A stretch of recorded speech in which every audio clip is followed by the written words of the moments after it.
गुजरात विधानसभा चुनाव इस बार बीजेपी के लिए कई मायनों में खास रहे। बीजेपी ने कई युवा चेहरों पर दांव लगाया था, उनमें से ज्यादातर अपनी साख बचाने में कामयाब हो गए। इन्हीं में से एक युवा नेता हैं हार्दिक पटेल। गुजरात में बड़े स्तर पर पाटीदार आंदोलन कर चर्चा में आए हार्दिक पटेल प्रदेश में चुनावों से पहले बीजेपी में शामिल हो गए थे। लिहाजा इस बार बीजेपी ने हार्दिक को वीरमगाम से मैदान में उतार दिया था। हार्दिक के लिए खुद यूपी के सीएम और बीजेपी के स्टार प्रचारक योगी आदित्यनाथ ने रोड शो किया, जनता को संबोधित किया और जनता से हार्दिक को जिताने की अपील की। अपील काम आई और हार्दिक जीत गए। जीत के बाद हार्दिक समेत कई युवा नेताओं को इस बात का इंतजार था कि मंत्रिमंडल का विस्तार कब होगा। हार्दिक ही नहीं बल्कि उनके कई समर्थकों को उम्मीद थी कि उन्हें कैबिनेट में जगह दी जा सकती है। लेकिन जैसे ही गुजरात कैबिनेट की लिस्ट सामने आई, हार्दिक तो क्या कई युवा चेहरों को बीजेपी ने मौका नहीं दिया। अब हर कोई इसके पीछे की वजह जानना चाहता है। इसके पीछे की जो सबसे प्रमुख वजह निकलकर सामने आई वो ये कि हार्दिक समेत तमाम युवा नेताओं को राजनीति में कम अनुभव है। अनुभव कम होने की वजह से ही बीजेपी ने हार्दिक को भी इस बार बड़ी जिम्मेदारी नहीं दी। वैसे तो हार्दिक साल 2014 के बाद से ही पाटीदारों के नेता बन गए थे। एक बड़ा आंदोलन उनके नेतृत्व में पूरा हुआ था, लेकिन फिर भी बीजेपी ने कोई रिस्क नहीं लिया। गुजरात मंत्रिमंडल में सारे मंत्री ज्यादा उम्र और अनुभव वाले हैं। गुजरात की वीरमगाम सीट को 51,000 से भी ज्यादा बड़े अंतर से जीतने वाले हार्दिक ने कैबिनेट में जगह न मिलने को लेकर अपनी बात रखी।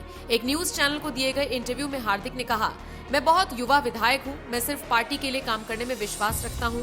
आगे पार्टी मुझे जो भी जिम्मेदारी देगी मैं उसे खुशी खुशी स्वीकार करूंगा। इसी के साथ हार्दिक ने एक ट्वीट किया जिसमें वो लिखते हैं, गुजरात सरकार के नवनियुक्त मुख्यमंत्री श्री भूपेंद्र भाई पटेल एवं सभी मंत्रियों को हार्दिक बधाई एवं शुभकामनाएं देता हूं।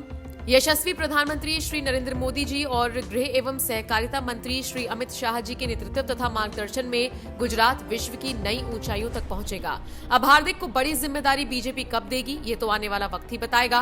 फिलहाल चुनावों के दौरान प्रचार कर रहे हार्दिक पटेल से जब एनएमएफ न्यूज ने एक्सक्लूसिव बातचीत की थी तब उन्होंने क्या कुछ कहा था, चलिए आपको सुनवाते हैं।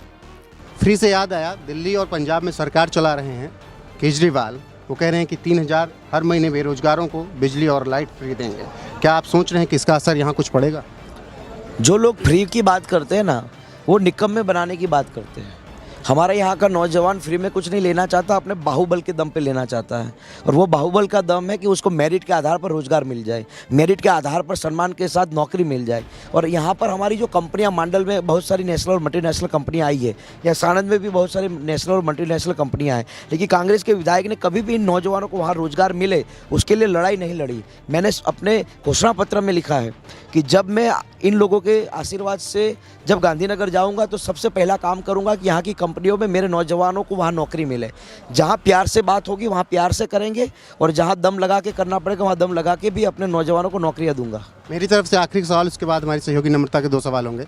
आखिरी सवाल ये है कि भारत जोड़ो यात्रा इस वक्त चल रही है, आपके कभी रिश्ते रहे हैं उस पार्टी से, क्या टेक है आपका राहुल गांधी और भारत जोड़ो यात्रा? उनको पहले कांग्रेस जोड़ लेना चाहिए, बाद में भारत जोड़े, कोई दिक्कत नहीं है।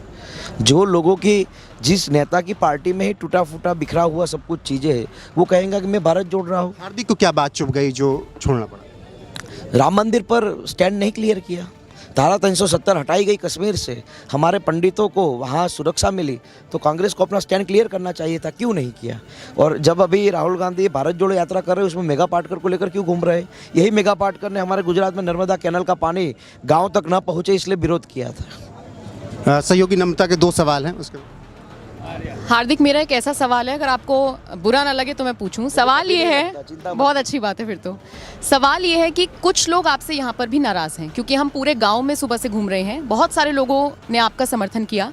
लोगों का ये कहना है कि पहले कांग्रेसी थे, अब बीजेपी में आ गए हैं, और वो लोग आपसे नाराज़ दिखे। उन लोगों को क्या कहेंगे? देखिए, मेरा काम क्या है, लोगों की सेवा करना। जहाँ पर मैं था उन लोगों ने लोगों की सेवा करने से मना कर दिया, तो मैंने जहाँ लोगों की सेवा करना चाहा वहाँ पर मुझे मौका मिला।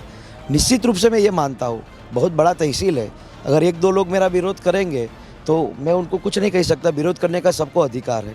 और महात्मा गांधी और सरदार वल्लभ भाई पटेल और भगत सिंह जब इस देश की आज़ादी के लिए लड़ रहे थे तब भी लोग उनका विरोध करते थे, तो क्या विरोध के डर से वो घर बैठ गए थे? अगर घर बैठ गए होते तो हम आज़ाद नहीं हुए होते।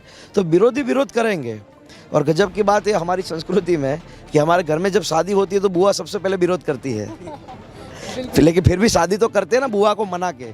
तो जो विरोधी हो गए उनको मना कर भी ये जो मिशन के साथ निकले, ये महाभारत है। इस महाभारत में विरमगाम का विकास सबसे बड़ा लक्ष्यांक है, और इस महाभारत में अगर मैं अर्जुन हूँ तो इन सबको कृष्ण बनना पड़ेगा। मेरा आखिरी सवाल है जिग्नेश मेवाणी को लेकर। उनसे पूछा गया कि आपको क्या लगता है हार्दिक पटेल ने बीजेपी क्यों ज्वाइन की, तो उन्होंने साफ साफ कहा कि मुझे एक प्रायोरिटी दिखाई देती है, एक वजह साफ दिखाई देती है, वो ये कि उनके ऊपर जो भी मुकदमे चल रही हैं उनमें से 2-3 मुकदमे ऐसे हैं जिनके लिए वो 15 से 18 साल तक जेल में जा सकते थे। उनसे डर के उन्होंने बीजेपी अच्छा है। तो जिग्नेश भी वहाँ लॉन्ग टाइम रहे तो अच्छी बात है, वो भी कहीं हमारे साथ फ्यूचर में ना आ जाए। नहीं, उन्होंने साफ बोला है कि कोई भी आ जाए, जिग्नेश मेवाणी कभी बीजेपी नहीं। तो क्या, तो उनको टुकड़े टुकड़े गैंग में रहना है? जो लोग देश को तोड़ने के काम करते हैं उनका समर्थन करना है। फ्यूचर में तो उनको अपना स्टैंड क्लियर करना पड़ेगा। और बात रही कि मुझ पर जो मुकदमे लगे हैं, मैंने तो लोगों की लड़ाई लड़ने के लिए मुझ पर मुकदमे लगे हैं। मुझ पर किसी लड़के की छेड़छाड़ करने का मुकदमा नहीं है। मुझ पर मुकदमे लगे हैं कि मैंने लोगों की लड़ाई के लिए बिना परमिशन भी रैली किए, उसके मुकदमे हैं। तो मैं तो अभी भी बोल रहा हूँ कि मेरे नौजवानों को अगर यहाँ की कंपनियाँ नौकरी नहीं देगी तो लड़के भी लाऊंगा नौकरियाँ, तब भी केस होंगे, मुझे कोई दिक्कत नहीं है। चलिए, बहुत बहुत शुक्रिया हमसे बात करने के लिए और बहुत शुभकामनाएं आपको।